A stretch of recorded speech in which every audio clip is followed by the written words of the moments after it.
യോഹന്നാൻ്റെ സുവിശേഷം 6-ാം അധ്യായം. അനന്തരം യേശു തിബരിയാസ് എന്ന ഗലീല കടലിൻ്റെ അക്കരയ്ക്ക് പോയി. അവൻ രോഗികളിൽ ചെയ്യുന്ന അടയാളങ്ങളെ കണ്ടിട്ട് ഒരു വലിയ പുരുഷാരം അവൻ്റെ പിന്നാലെ ചെന്നു. യേശു മലയിൽ കയറി ശിഷ്യന്മാരോടുകൂടെ അവിടെ ഇരുന്നു. യഹൂദന്മാരുടെ പെസഹ പെരുന്നാൾ അടുത്തിരുന്നു. യേശു വലിയൊരു പുരുഷാരം തൻ്റെ അടുക്കൽ വരുന്നത് കണ്ടിട്ട് ഫിലിപ്പോസിനോട്, ഇവർക്ക് തിന്നുവാൻ നാം എവിടെ നിന്ന് അപ്പം വാങ്ങും എന്ന് ചോദിച്ചു. ഇത് അവനെ പരീക്ഷിപ്പാൻ അത്രേ ചോദിച്ചത്. താൻ എന്തു ചെയ്യുവാൻ പോകുന്നു എന്ന് താൻ അറിഞ്ഞിരുന്നു. ഫിലിപ്പോസ് അവനോട്, ഓരോരുത്തന് അല്പമല്പം ലഭിക്കേണ്ടതിന് 200 പണത്തിന് അപ്പം മതിയാകയില്ല എന്നുത്തരം പറഞ്ഞു. ശിഷ്യന്മാരിൽ ഒരുത്തനായി ശീമോൻ പത്രോസിൻ്റെ സഹോദരനായ അന്ത്രയോസ് അവനോട്, ഇവിടെ ഒരു ബാലകനുണ്ട്. അവൻ്റെ പക്കൽ 5 യവത്തപ്പവും 2 മീനുമുണ്ട്.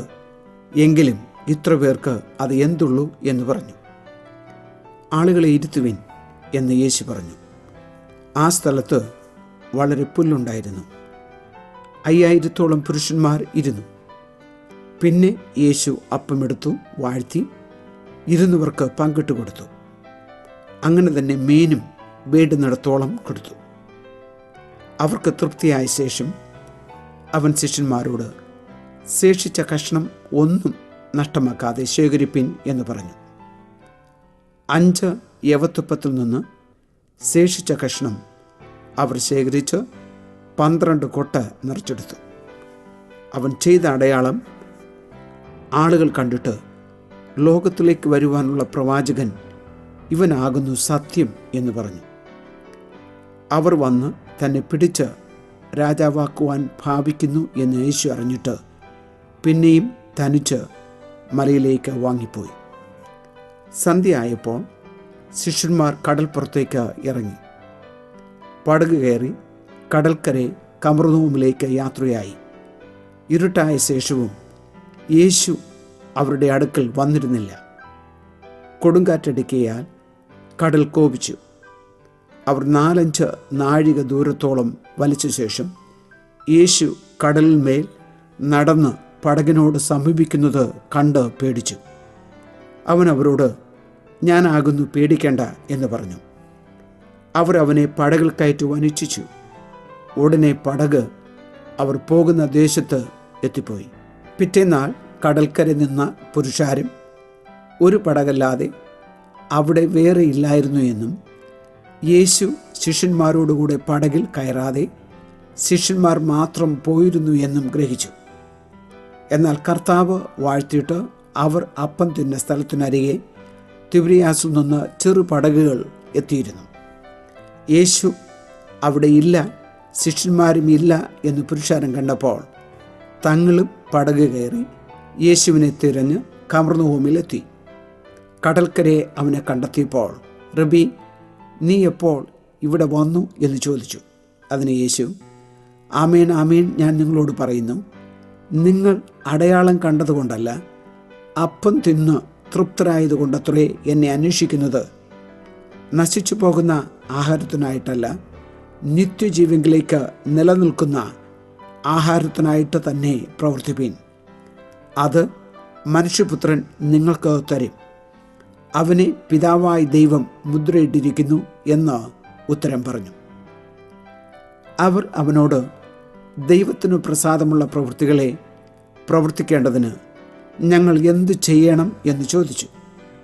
യേശു അവരോട്, ദൈവത്തിനു പ്രസാദമുള്ള പ്രവൃത്തി അവൻ അയച്ചവനിൽ നിങ്ങൾ വിശ്വസിക്കുന്നതത്രേ എന്നുത്തരം പറഞ്ഞു. അവർ അവനോട്, ഞങ്ങൾ കണ്ട് നിന്നെ വിശ്വസിക്കേണ്ടതിന് നീ എന്ത് അടയാളം ചെയ്യുന്നു, എന്ത് പ്രവർത്തിക്കുന്നു?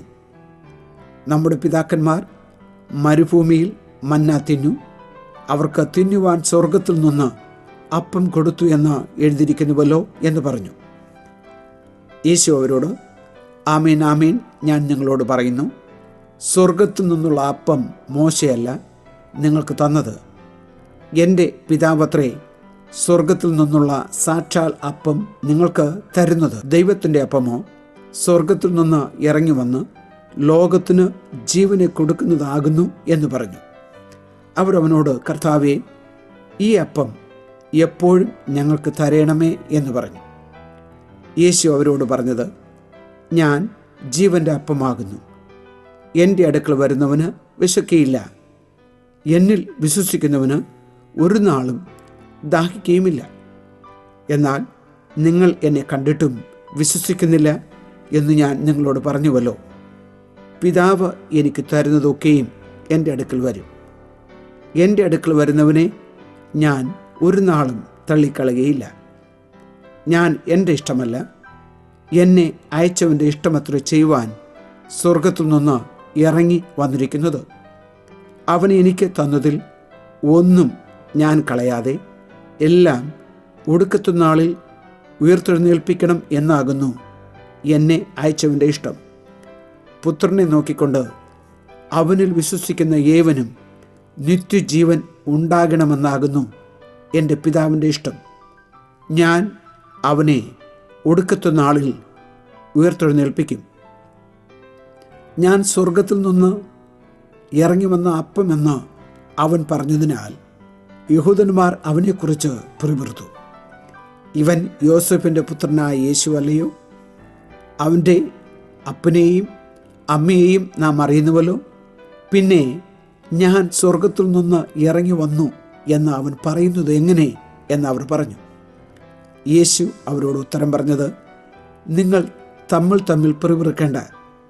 എന്നെ അയച്ച പിതാവ് ആകർഷിച്ചിട്ടല്ലാതെ ആർക്കും എൻ്റെ അടുക്കൽ വരുവാൻ കഴിയുകയില്ല.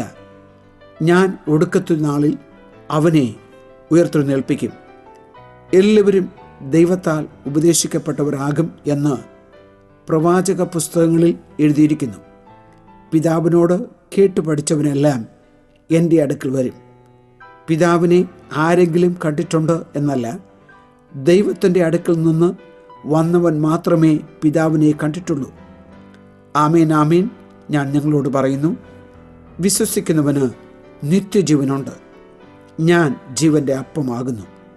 നിങ്ങളുടെ പിതാക്കന്മാർ മരുഭൂമിയിൽ മന്ന തിന്നിട്ടും മരിച്ചുവല്ലോ.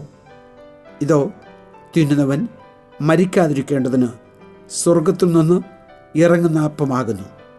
സ്വർഗത്തിൽ നിന്ന് ഇറങ്ങിയ ജീവനുള്ള അപ്പം ഞാനാകുന്നു. ഈ അപ്പം തിന്നുന്നവനെല്ലാം എന്നേക്കും ജീവിക്കും.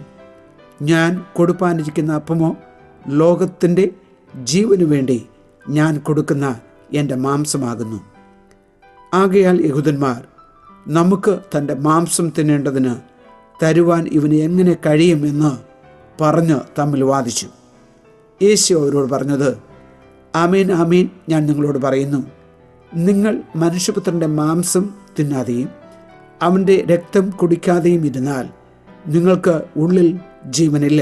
എൻ്റെ മാംസം തിന്നുകയും എൻ്റെ രക്തം കുടിക്കുകയും ചെയ്യുന്നവന് നിത്യജീവനുണ്ട്.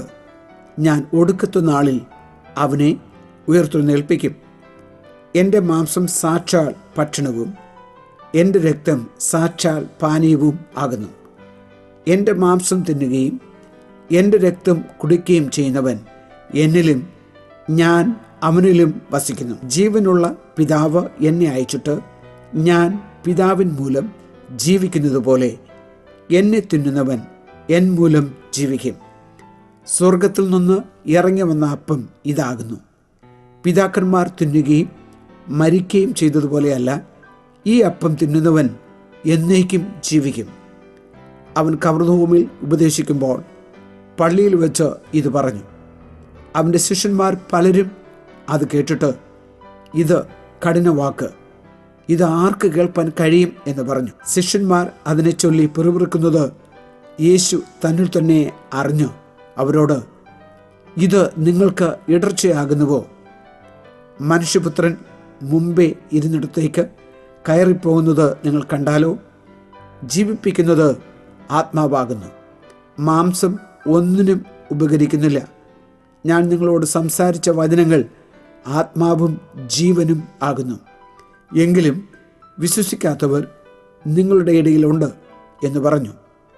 വിശ്വസിക്കാത്തവർ ഇന്നവരെന്നും തന്നെ കാണിച്ചു കൊടുക്കുന്നവൻ ഇന്നവനെന്നും യേശു ആദ്യം മുതൽ അറിഞ്ഞിരുന്നു. ഇത് ഹേതുവായിട്ടത്രേ ഞാൻ നിങ്ങളോട് പിതാവ് കൃപ നൽകിയിട്ടല്ലാതെ ആർക്കും എൻ്റെ അടുക്കൽ വരുവാൻ കഴിയുകയില്ല എന്ന് പറഞ്ഞത് എന്നും അവൻ പറഞ്ഞു.